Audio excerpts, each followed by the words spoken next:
Boas-vindas à Biologia em Destaque, do IFRJ, estrelando Alzheimer, a doença neurodegenerativa incurável. O Alzheimer é uma doença neurodegenerativa que provoca o declínio das funções cognitivas, reduzindo as capacidades de trabalho e relação social, interferindo no comportamento e na personalidade da pessoa.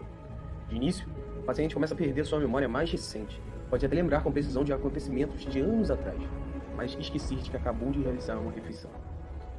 Com a evolução do quadro, o Alzheimer causa grande impacto no cotidiano da pessoa e afeta a capacidade de aprendizado, atenção, orientação, compreensão e linguagem. A pessoa fica cada vez mais dependente da ajuda dos outros, até mesmo para rotinas básicas, como a higiene pessoal e a alimentação. O Alzheimer é a causa mais comum de demência, um grupo de distúrbios cerebrais que causam a perda de habilidades intelectuais e sociais. Na doença de Alzheimer, as células cerebrais degeneram e morrem, causando um declínio constante na memória e na função mental. A demência varia em gravidade desde o estágio mais brando, quando está apenas começando a afetar o funcionamento de uma pessoa, até o estágio mais grave, quando a pessoa deve depender completamente dos outros para atividades básicas da vida diária. No Brasil, existe cerca de 15 milhões de pessoas com mais de 60 anos de idade.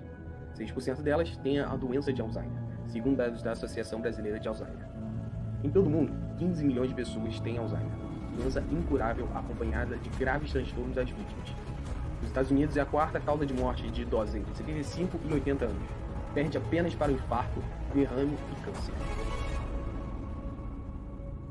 Vamos então mais a fundo descobrir os mistérios dessa doença tão conhecida como Alzheimer. A doença de Alzheimer trata-se de um distúrbio neurodegenerativo caracterizado por placas amiloides feitas de agregados beta-amiloides emaranhados, chamados NFT. Estes, por sua vez, são feitos de proteína tau hiperfosforilada. Dentre os sintomas podem ser observados a perda de memória e déficits comportamentais. Enquanto a NFT está mais associada ao estágio da doença, os pesquisadores acreditam que a beta-amiloide A-beta seja causadora da doença, devido a evidências genéticas. A versão autossômica dominante do Alzheimer é causada por mutações na proteína precursora amiloide, que chamaremos de APP, ou pela presencelina, a subunidade catalítica da gama-secretase, que chamaremos de GS. E essas mutações levam a um aumento de A-beta e derivações de demência. A proteína precursora amiloide, APP, pode ser clivada por duas vias, a via não amiloidogênica ou amiloidogênica. Na via não amiloidogênica, a APP é primeiro clivada pela alfa-secretase e depois pela GS. Na via amiloidogênica, entretanto, a primeira clivagem é feita pela beta-secretase. Esta segunda via libera a beta de vários comprimentos, com GS cortando primeiro o beta-CTF em formas longas de A-beta, A-beta-48 ou A-beta-49. GS, então, faz clivagens por etapas a cada 3 aminoácidos, preferindo a beta-40 e a beta-42. A produção de A-beta-42 também pode não se referir unicamente à clivagem da forma beta, mas pode depender da taxa de dissociação de A-beta-42 do complexo. Se permanecer no sítio ativo, pode se dividir em formas mais curtas. Devido ao seu papel na clivagem de A-beta e ao fato de que muitas formas genéticas de Alzheimer são causadas por mutações da enzima, a GS tem sido alvo de desenvolvimento de drogas, embora os testes clínicos anteriores de um certo inibidor de GS tenham fracassado a um aumento no câncer de pele e uma diminuição no desempenho cognitivo.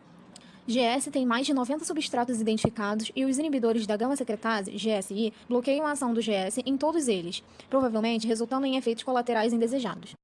Por causa das falhas em grande escala, a beta, como alvo, caiu em desuso por um tempo. Entretanto, a beta voltou a ser alvo terapêutico quando a Biogen mostrou evidências clínicas de que seu anticorpo A-beta apresentava melhoras na cognição em pacientes. Além disso, os cientistas descobriram uma mutação protetora na APP, mostrando que a modulação de A-beta pode proteger um paciente desenvolver Alzheimer reduzindo a clivagem beta da APP. Com essa nova descoberta, os pesquisadores estão voltando a atenção para a via de clivagem da APP. Compreendendo melhor a regulação e modulação de GS, os pesquisadores podem desenvolver melhores terapias para reduzir a toxicidade de A-beta. Também é importante entender como o GS afeta outros substratos neuronais, pois os compostos dirigidos por GS podem influenciar uma série de vias além da amiloidogênese. Após a introdução explicativa sobre como pode ser desencadeada a doença do Alzheimer, um bom entendimento da estrutura do complexo e entendimento sobre seu funcionamento são vitais no processo de criação de terapias que combatam a doença. Nessa linha de raciocínio, iremos explicar sobre cada uma das subunidades e suas respectivas funções. O complexo GS é um heterodímero composto por 4 subunidades. Essas são a PS, a NCT, o APH1 e a PEN2. A subunidade PS possui 9 passagens transmembrana. As presenilinas são as partículo-proteases. Em mamíferos, a subunidade PS possui 2 formas, a PS1 e a PS2. A PS também deve ser proteolizada para formar fragmentos ativos denominados de N-terminal e C-terminal. O modelo mais aceito hoje, com a presença dos 9 domínios transmembranas, apresentam a região N-terminal na parte citosólica e a parte C-terminal na parte do lúmen. Algo importante também é que mutações na PS acarretam em modificações tanto na relação dos peptídeos da A-beta, como mudanças na forma amiloidogênicas, ou em um aumento na geração da quantidade total de A-beta. Estas mutações familiares encaminham a uma forma hereditária da doença do Alzheimer. Agora falaremos sobre as outras 3 subunidades que auxiliam na formação da enzima em seu estado maduro. A NCT, envolvida no reconhecimento e seleção de substratos que serão clivados pela PS, possui um grande domínio extracelular. A nicastrina é uma proteína altamente glicosilada em sua forma madura. E também acredita-se que ela tem a função na estabilização da presenilina e na formação e maturação do complexo como um todo. O APH1 possui isoformos e sua principal função atribuída é a de servir de base para a formação do complexo como um todo, estabilizando os demais componentes. Já a PEN2 trabalha maturando enzimas. Sua função é promover a endoproteólise da presenilina com sua subsequente ativação. Estudos têm mostrado que só tem um domínio transmembrana com um loop de reentrância diferindo de modelos anteriores de uma subunidade com 2 domínios transmembrana. É necessário mais trabalho ainda para podermos entender completamente o papel dessas subunidades na ativação de GS e suas especificidades dentro dela ainda. Agora falaremos sobre o processo de formação desse complexo. A formação do complexo começa com a formação de um subcomplexo entre APH1 e nicastrina, ainda no retículo endoplasmático. Em seguida, a presenilina, ainda inativa, não clivada, interage com a nicastrina através de sua porção C-terminal e é estabilizada. Por fim, a PEN2 interage com a presenilina via domínio transmembrana 4 e o complexo é transportado para o complexo de Golgi. Nesta organela, há a maturação final do complexo com a endoproteólise da presenilina e subsequente glicolização da nicastrina. Agora, após termos entendido sobre as subunidades e também suas respectivas funções do complexo GS, vamos entender sobre como ocorre a regulação desse complexo. Um complexo com um largo campo de substratos e funções requer uma regulação específica, como é o caso do GS. Somente uma parte do complexo, para a gente poder entender como acontece a regulação, é que é ativa. Então, o complexo, ele ativo, possui todas as subunidades, apesar de não precisarem de todas ativas para o complexo ser ativado. Antigamente, pensava-se que todas necessitavam estar ativas. Contudo, quando foi realizado um estudo em ratos, percebeu-se que uma estimulação, ou seja, uma superexpressão de PS, foi capaz de gerar um acréscimo na atividade do complexo, o que mostrou que a complexidade do complexo era ainda maior do que se esperava. Você não precisava de ter todas as subunidades ativas para a ativação do complexo. Algo também importante e interessante é que existem múltiplos complexos com isoformas. Por exemplo, o APH1 possui dois isoformas, como o APH1A e o APH1P, que são 2 variantes desse complexo, 2 isoformas. Essas variantes podem existir no mesmo local e algumas vezes disputam até mesmo pelo mesmo substrato. Ou seja, o APH1 regula o NOT, essa é uma característica dele, durante a embriogênese. E o APH1B contribui para a produção de fragmentos do A-beta, que vão ser gerados do APP e acabam aumentando a tendência da pessoa a ter a doença do Alzheimer. Okay? O GS ele pode ser regulado pela associação de proteínas. Então, um exemplo disso é a GSAP, que é composto pelo GS mais o APP, o qual prefere a clivagem de APP ao invés de NOT.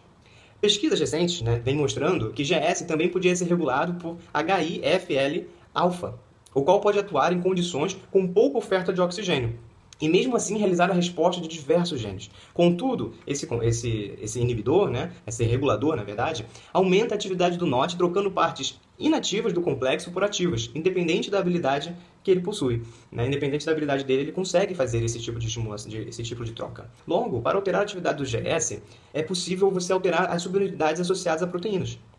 Uma vez que GS tem um campo amplo de substratos e funções, ele necessita de um amplo campo de controle das suas atividades. Então, todas essas formas são capazes e também são passíveis de atuarem como meio de regulação desse complexo. A atividade de gama-secretase para APP pode ser influenciada pelo tráfego subcelular, pois a clivagem de APP vai ser diferente porque vai depender de sua localização. APP é sintetizado no retículo endoplasmático e transportado para a rede trans do Golgi. Caso a APP esteja na superfície celular, pode ser clivado por alfa-secretase. APP também pode ser internalizado pela célula e, com isso, pode ser clivado por beta-secretase e clivado por GS no retículo, Golgi e no sistema endossomal. Como pode-se ver na imagem, beta-secretase vai mediar a primeira clivagem de APP, gerando o fragmento C-terminal ligado à membrana, onde posteriormente será clivada pela GS. O objetivo de algumas terapias em deslocar a localização de APP para a superfície celular é diminuir o processamento de amiloidogênicos. O colesterol e o metabolismo lipídico podem afetar esse tráfego. A APP precisa interagir com lipídios e proteínas associadas para mudar a localização, como, por exemplo, LRP1, que é um receptor associado a LDL.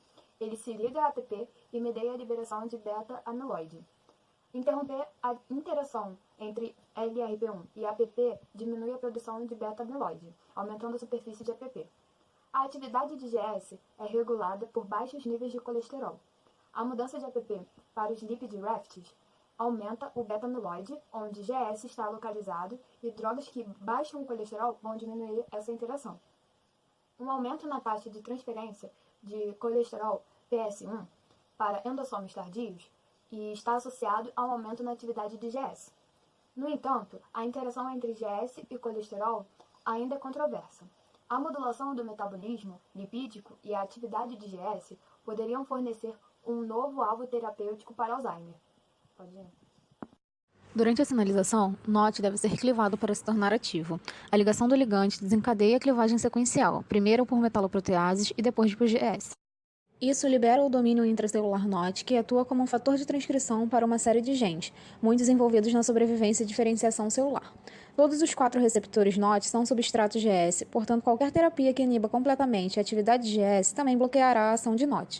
No Alzheimer, há uma diminuição na neurogênese, portanto, a compreensão dos complexos mecanismos que regulam esse processo pode abrir uma nova janela terapêutica para o tratamento da doença. GS e seus substratos estão no centro dessas vias.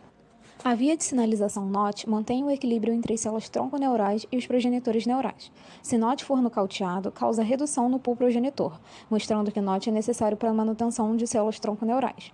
NOT inibe a diferenciação de progenitores em neurônios e promove a diferenciação de progenitores da glia em astrócitos.